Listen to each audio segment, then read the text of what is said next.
Sa panahon ng globalisasyon, mas tumitibay ang pangangailangan sa wikang Ingles bilang tunay ng komunikasyon sa edukasyon, negosyo, agham at sa pagkipag-ugnayan sa ibang bansa. Kilala ang mga Pilipino sa kanilang husay sa pag-i-Ingles. Ngunit gaano nga ba sila kahusay sa paggamit nito? Kaya naman, nagsasagawa kami ng panayam sa ilang mamayan dito sa Marikina upang subukan at tuklasin ang kanilang galing sa Filipino agham. Maaari po ba namin tanongin ang inyong pangalan, age at pinagkakabalahan? My name is Marcos Sinay. Ano ako dito? Job order employee ako dito. Ako si Ada Romero and 45 years old na po ako. And yung pinagkakabalahan ko is working po ako dito sa personal protection. Ang pangalan ko ay Char. Ako ay 32 years old. Pinagkakaabalahan ko sa buhay is maghanap ng trabaho ngayon. I'm Aldrin J and I'm 18 years old. First po is spelled out. COUT. D-O-U-B-T. D-O-U-B-T. D-O-U-B-T. Next naman po is exquisite. Exquisite. U-U-I-S-T. Pass tayo dyan. E-X-U-U-I-S-I-T. E-X-U-U-I-T. Last po is cacophony. C-O-N. Ako. Ayun. B-H-O-N-D. P-A-C-O-P-H-O-N-Y. Pass tayo doon. E-A-C-O-P-H-O-N-Y. Siya man ba yung translation? Pang-ilan ka sa inyong magkakapatid? What order are you in your sibling? What is your birth order? In your sibling, what was the order you were born? Pass. Pangalawa naman po is, papunta ka pa lang, pabalik na ako. Pass. You just told me in your way, but I'm only on my way. You're just going there and I'm already going back. You're still on your way. I'm already going back. Then, ito naman po ay synonym po.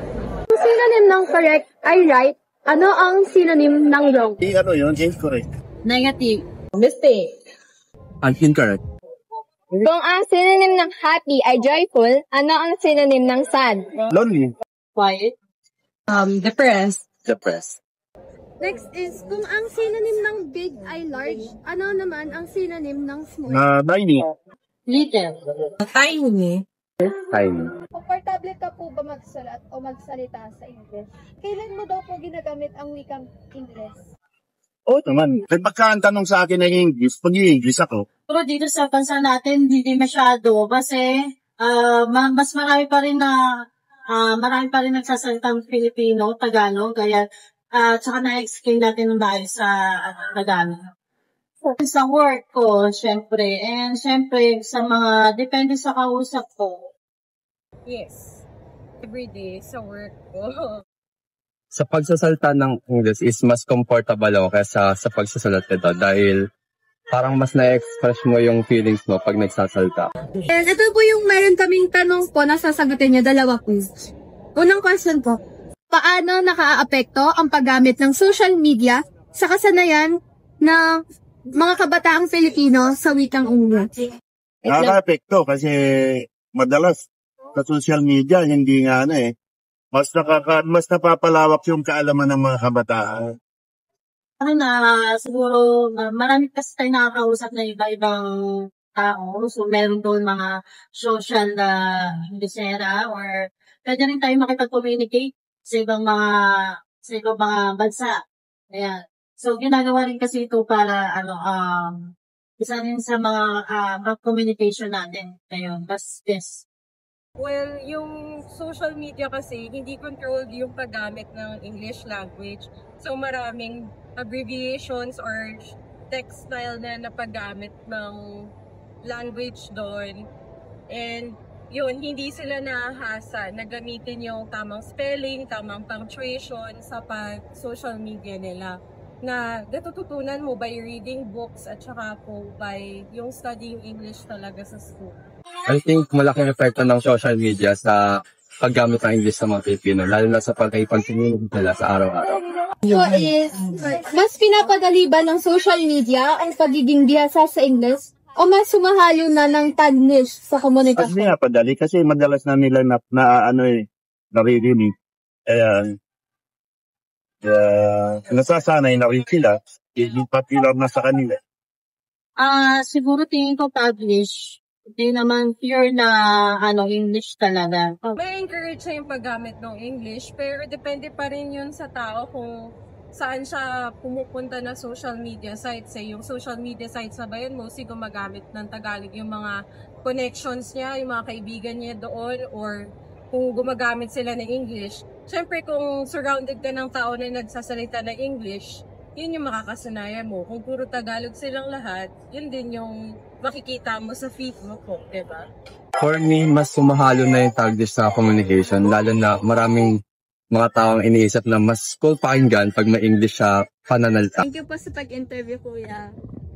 Kapag ang tatanungin, pamilyar ang lahat ng henerasyon sa wikang Ingles. Ngunit, hindi lahat ay ganap na bihasa sa pagsasalita nito. Mas kitang-kita ang pagkakaiba ng antas ng kausay kung saan nunguna ang mga millennials at Gen Z dahil sumasanay silang gamitin ang Ingles sa araw-araw. Habang nahihirapan naman ang mga Gen X at Boomers sa ilang kategorya ng mga salitang inihanda namin, marahil dahil sa mas kaunting exposure nila noon sa mga modernong term. Ipinapakita nito na pagkamat may pamilyaridad ang lahat, ay may agwat pa rin sa malawak na kaalaman lalo na sa technical o espesyal na bokabularyo.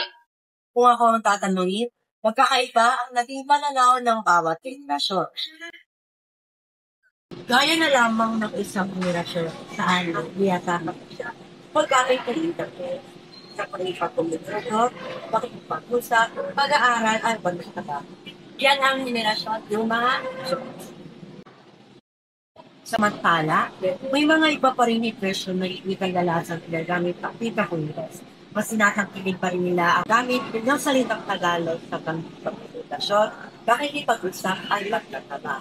Yan ang henerasyon ng mga baby boomers. Maraming salamat sa iyong panonood dito sa na may topic na kung biyasa pa rin ba ang mga Pilipino sa paggamit ng wikang Ingles. Kung saan, nag-interview kami ng iba't ibang henerasyon. Yun lang, Ingat!